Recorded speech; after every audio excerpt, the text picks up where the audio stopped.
Okay, so thank you very much, everybody, for coming. Today we are actually on the 8th installment of the Late Qing series. It's the last 10 years of the Qing Dynasty, from 1901, right after the Boxer Rebellion, all the way up till the Revolution. So today we're going to talk about everything that happened that led to the Revolution. And so as we go in, just to recap a little bit, it was the Boxer Rebellion. The Empress Dowager and a bunch of the princes became very fascinated with the witchcraft of the Boxers and declared war on all the countries that China had relations with. Obviously, that didn't go well. The foreigners came, took over Beijing. The Empress Dowager took the puppet Emperor Guangxu all the way to Xi'an, West China. And then after 18 months of exile, when Li Hongzhang signed the peace treaty with the foreign powers, where China had to pay 450 million taels of silver. So the reasoning is something like this. It's so that the pagan Chinese will learn not to do that to Christendom again. Every single Chinese person must pay 1 tael of silver to the foreign powers. And since there were 450 million people at the time, you pay 450 million. So right after that, the foreigners left. They left Tianjin and they left Beijing.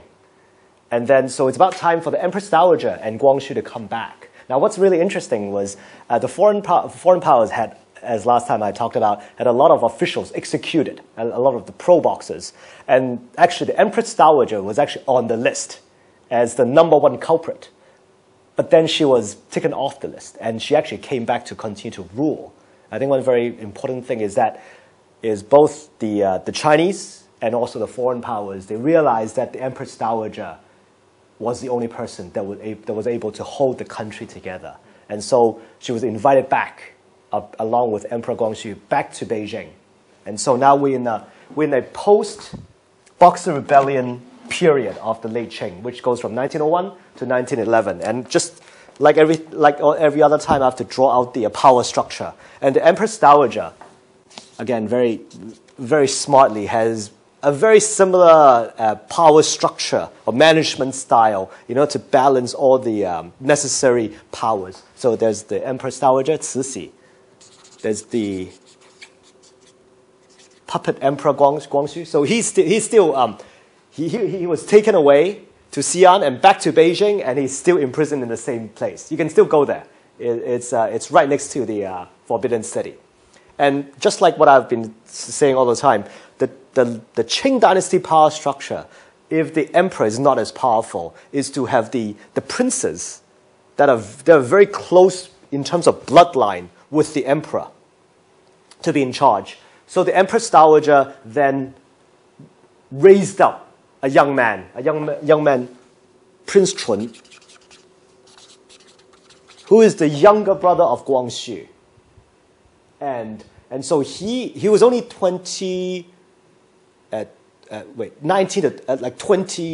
years old at the time.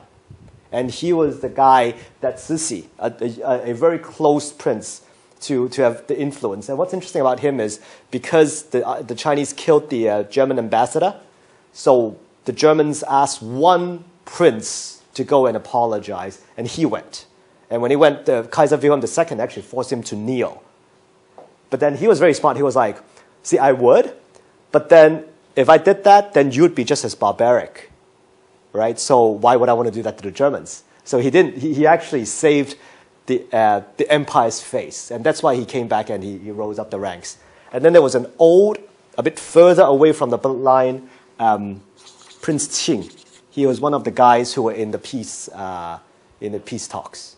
And then there's a Manchurian named Na. Okay, and so just like as I've been talking about in late Qing, it's always the southern provinces, the leaders or the governors of the southern provinces, which had most of the power.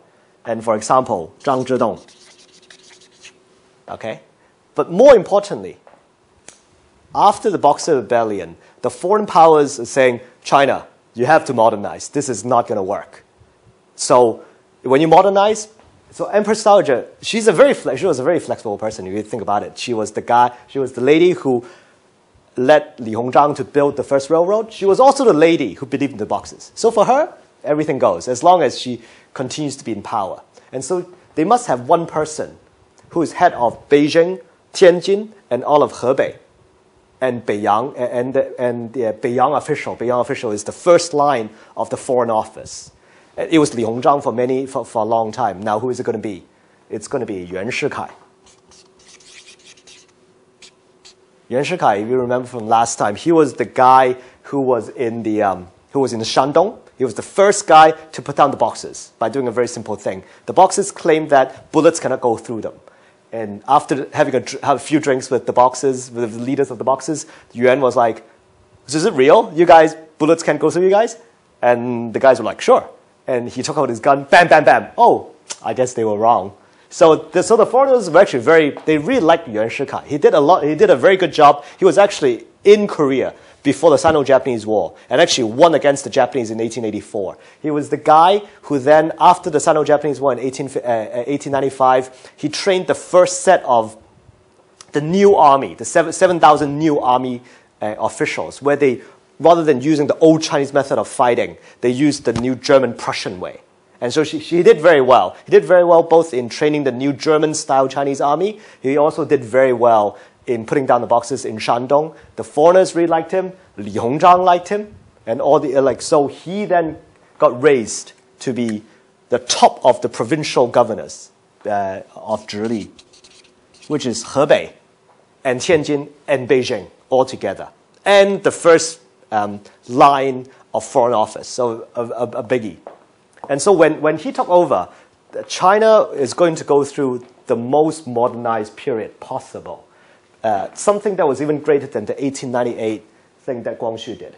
So so we can talk about each topic little bit by little bit. And what's interesting is, and when you think about politics today, or think about international relations today, it's actually during the modernization, China had not gone through such period of modernization as 1901 to 1911. But a lot of historians will look at it as precisely because they went through the modernization. That's why the Qing Dynasty ended. And I'll name a few things. The first thing is creating a new army. Because the old army that fought in the Sino-Japanese War or the Boxer Rebellion, like against the foreign powers, did not work out. So based on Yuan Shikai, they built they have 36 units.